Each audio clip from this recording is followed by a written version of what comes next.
I call this meeting to order, our regular council meeting, Monday, October 3rd.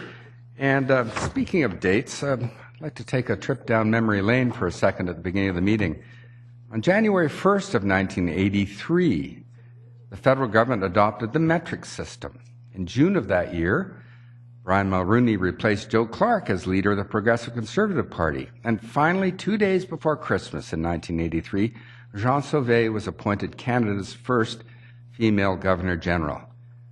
That's what the encyclopedia tells us about that year, but at least one other notable woman made her entry into public life in 1983, and that would be May Reid, sitting to my right, who was first elected to Coquitlam Council that year.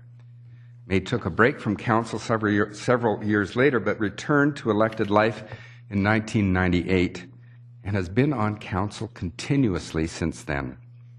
Overall, she has served this community as councillor for 25 years, a feat that was celebrated with great enthusiasm last week at the annual convention of the Union of BC Municipalities. Last Thursday, May was welcomed into the UBCM's exclusive 25-year club and given a much-deserved long service award. She joins two other Coquitlam civic politicians, Lou Sikora and Jimmy Christmas, to have been so honored, an exclusive club. I'm sure I speak for all of council and indeed for the entire city when I say, well done, May. Coquitlam is a better place today because of your service. Congratulations, May.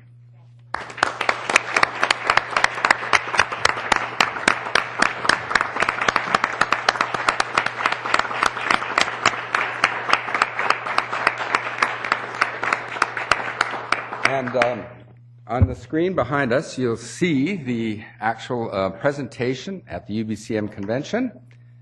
And that's the incoming and outgoing head of the BC UBCM with Councillor Reid in the middle. And this is the wonderful acknowledgement or certificate of appreciation that she received that evening.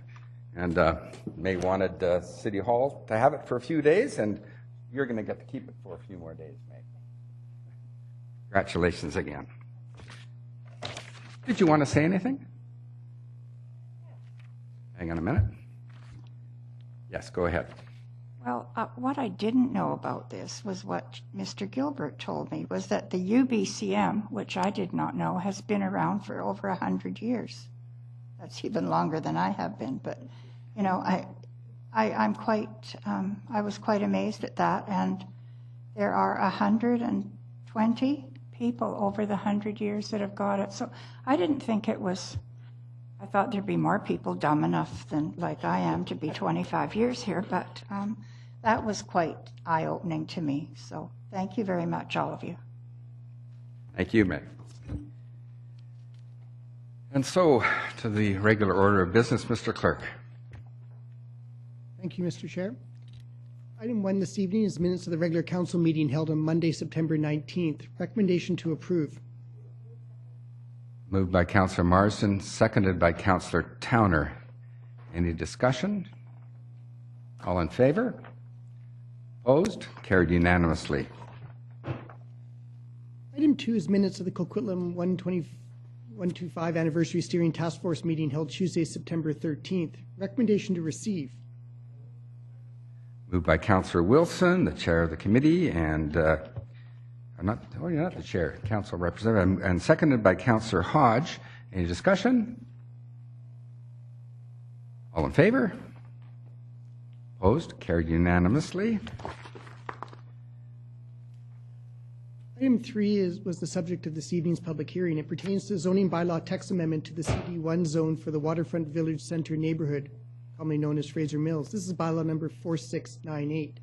Staff recommendations that council give second and third readings to City of Coquitlam zoning text amendment bylaw number 4698. Moved by Councillor Reid, seconded by Councillor Marsden.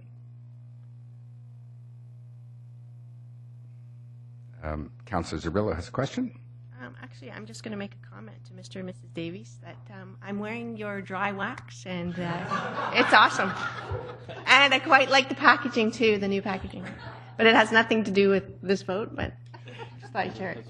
Well, that's fine. His presentation had almost nothing to do with land use either.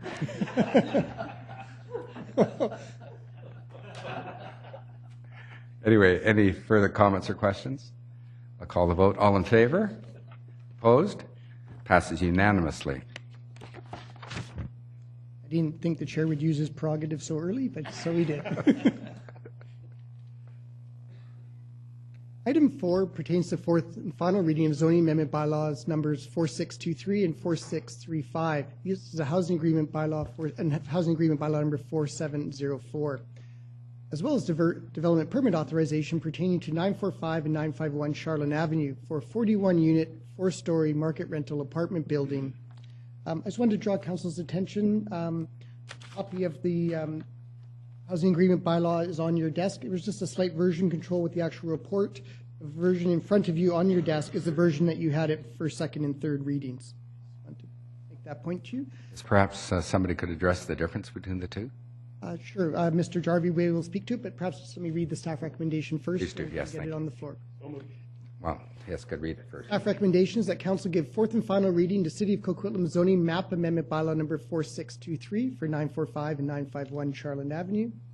Fourth and final reading to City of Coquitlam zoning text amendment bylaw number 4635. Fourth and final reading to City of Coquitlam housing agreement bylaw number 4704, again for 945 and 951 Charland Avenue. And that council approve the signing and sealing of the development permit for these addresses, and that the mayor and city clerk be authorized to execute it. Moved by Councillor Asmundson, seconded by Councillor Hodge. And we have a list of speakers. Councillor Reid. Please tell me what the difference is between the agreement in the package and this one that's on the table.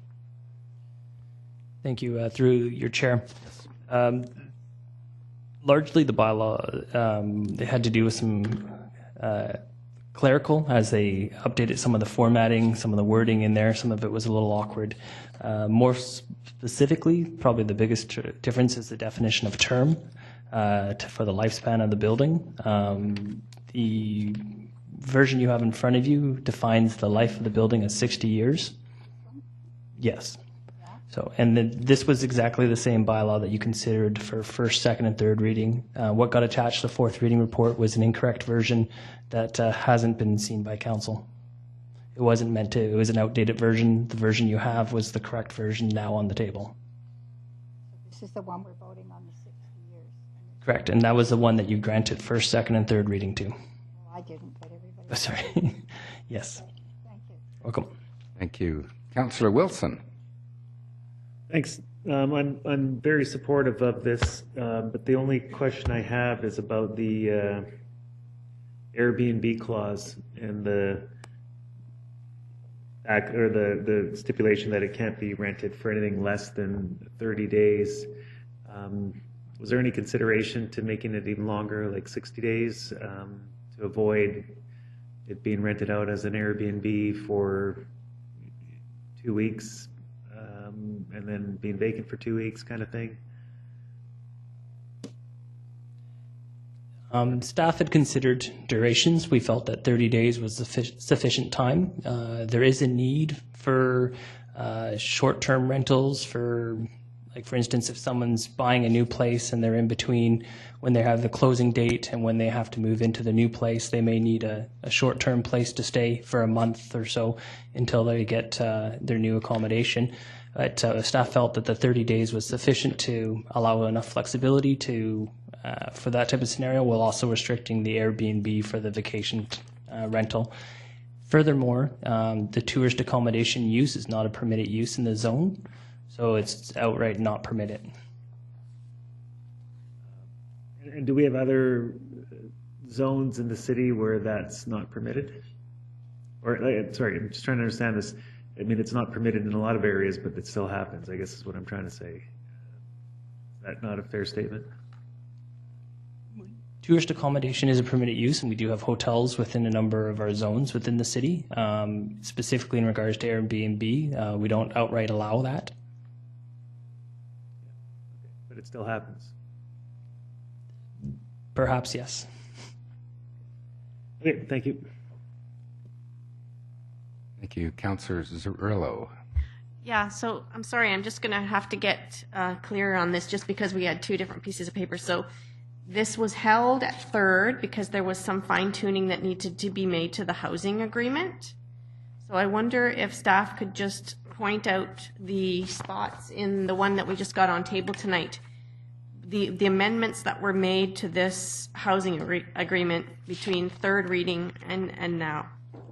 There have been no changes made to the bylaw.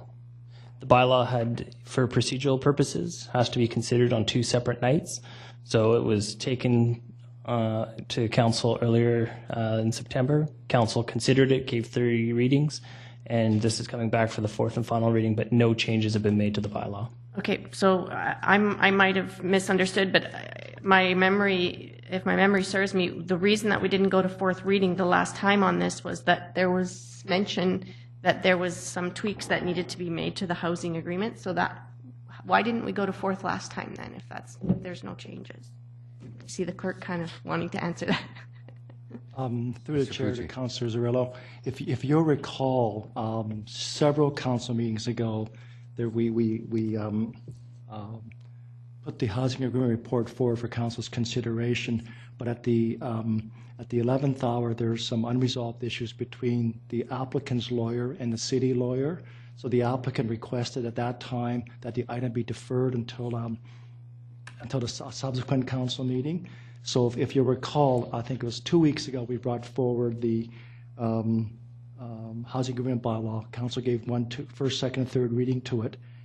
And it's through the putting together the agenda for tonight's meeting for the final adoption of the bylaw, there is a little, shall we call it, clerical error in terms of the version that made the final council agenda package versus the one which council actually gave 3 readings to 2 weeks ago.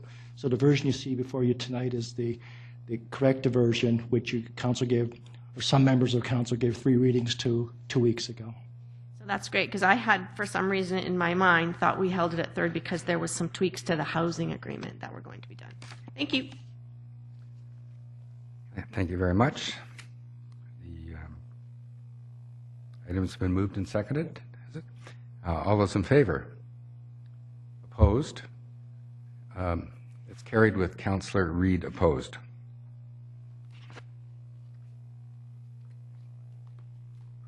Next item 5 is development permit authorization for a 25-story apartment building at 3096 Windso Gate. Staff recommendations that council approve the signing and sealing of the development permit for 3096 Windso Gate, and that the mayor and city clerk be authorized to execute it. Moved by Councillor Asmundson, seconded by Councillor Hodge. Is there any presentation on this? No? Anybody have questions, comments?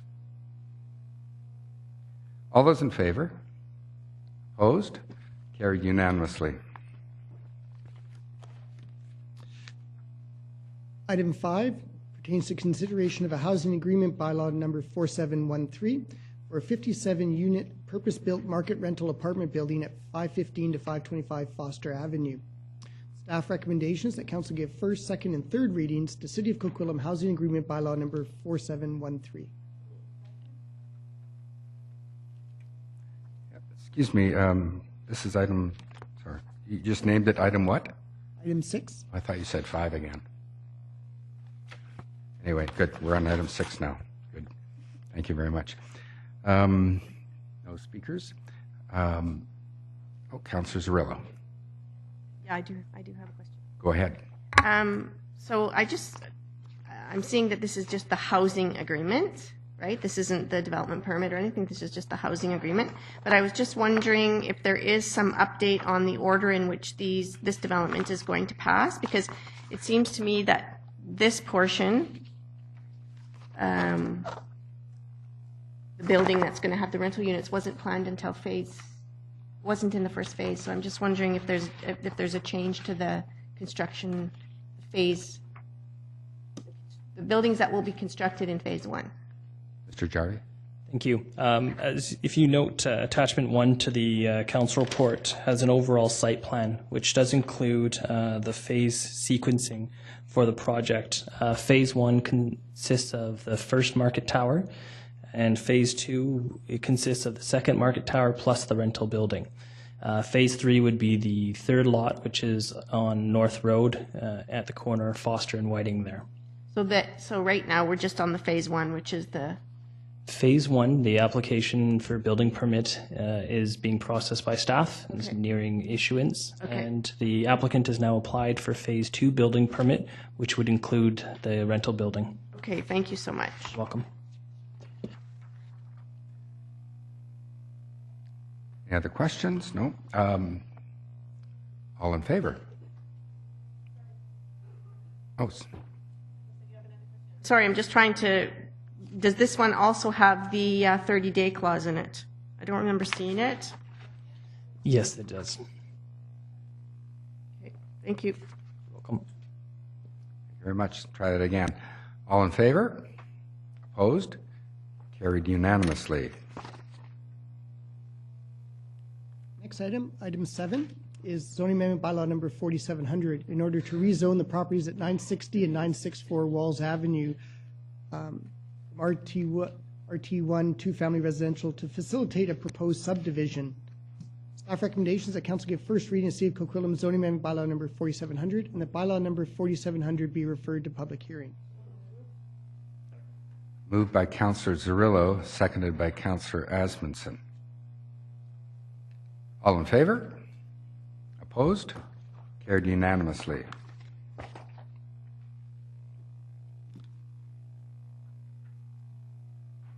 Item 8 pertains to zoning amendment bylaw number 4716, or proposed subdivision at 961 Walls Avenue and a 29.9 square meters portion of 374 Lebleu Street. Staff recommendations that council give first reading to see if Coquitlam zoning amendment bylaw number 4716 and the bylaw number 4716 be referred to public hearing. Moved by Councillor Marsden, seconded by Councillor Zerillo. All in favor? Opposed? Carried unanimously.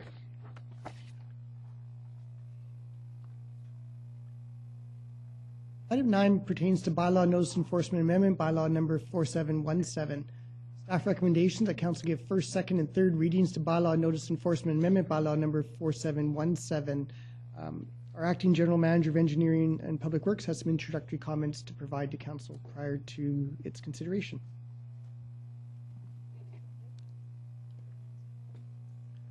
It's moved by Councillor Reid, seconded by Councillor Hodge, and we're going to get some comments by over there, Danis. Thank you, Mr. Chair and members of council. Ticketing fines are probably our best tool to achieve compliance in getting homeowners to secure their waste bins. That includes getting homeowners to not put out their garbage bins the night before collection as well. The challenge we're finding is a $500 fine is viewed as being too severe, and people are disputing tickets on that basis. No one disputes that they put their waste bins out the night before collection. We believe reducing the early payment of fines from $400 to $250 for first-time offenders will allow staff to focus on compliance issues rather than disputing tickets.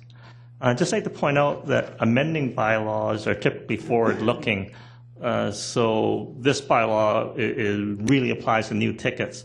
But if council supports the bylaw amendments, we plan to give homeowners who have been previously ticketed the same early payment reduction from $400 to $250. So this would apply to those that are disputing their current tickets, and it also applies to those who have already paid. If there's any questions, our manager of environmental services, Stephanie Warner, is here to help answer them. I have nobody on my list right now.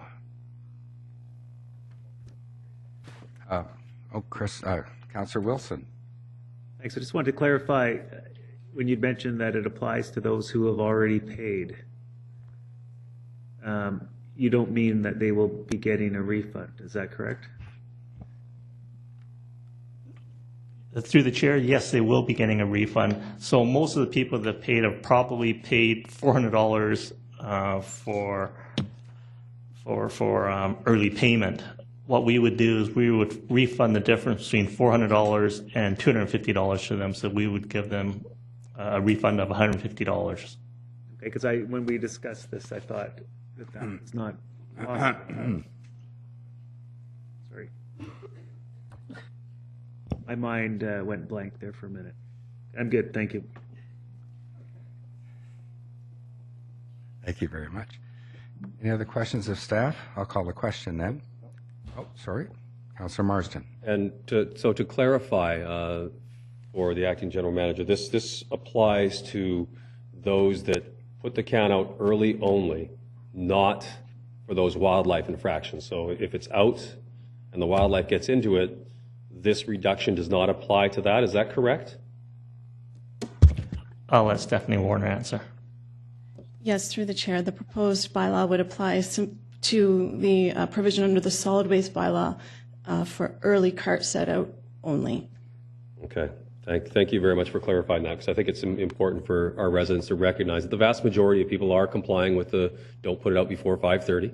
It would appear, but this differentiates between those that are leaving it out and having problems with the bears getting into it versus, they put it out early one day. Correct?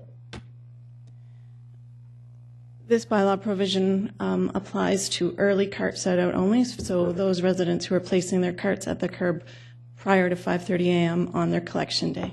Perfect. Thank you very much. Councillor Hodge. And just to use this as an opportunity to clarify, if a resident puts their can out later, there is no fine. And just what is the recommended time for? There's 2 time periods that we advertise. You can't put it out before 5:30. That's a fine. But there's a recommended time in order to ensure pickup. But there's no fine at the back end of that. That is correct. Through the chair, our bylaw, the component of the bylaw that we are most concerned with is the early set out. So before 5:30 a.m., our bylaw acknowledges a 7:30 a.m. time as well, but that is not the component that we enforce. That component is in place to align with the collection of carts at the curb. So our collection contractor begins their route at 7:30 in the morning. So residents who want to ensure that their cart is picked up must have it out by 7:30, but we do not enforce that. It's the 5:30 a.m. time frame that is critical. Good, thank you. Thank you very much. And I'll call a question now. All those in favor? Opposed? Passes unanimously again. Before we adjourn, I think we should end tonight's meeting by noting the passing of a Coquitlam champion, Lawrence McClellan Fleming. A longtime Coquitlam resident, Larry joined the Coquitlam Lions Club in the 1950s and remained an active member for 6 decades. During this time, he was instrumental in the creation of the Jimmy Christmas Hamper Fund, the Christmas Manor, the Coquitlam Lions Care Center, and the Alex Graham Manor. It was because of this sort of commitment to the community that the city of Coquitlam conferred upon him and his wife Dorothy its highest honor, the freedom of the city. There are 3 criteria for this honor. The recipient must have made outstanding long-term contributions to the city, made a significant improvement in city life and culture, and have been recognized by their peers and by those outside of Coquitlam. Larry met and exceeded all these and more. Larry passed away on September 22nd at the age of 91, leaving a legacy of unsurpassed service to the community. He will be greatly missed.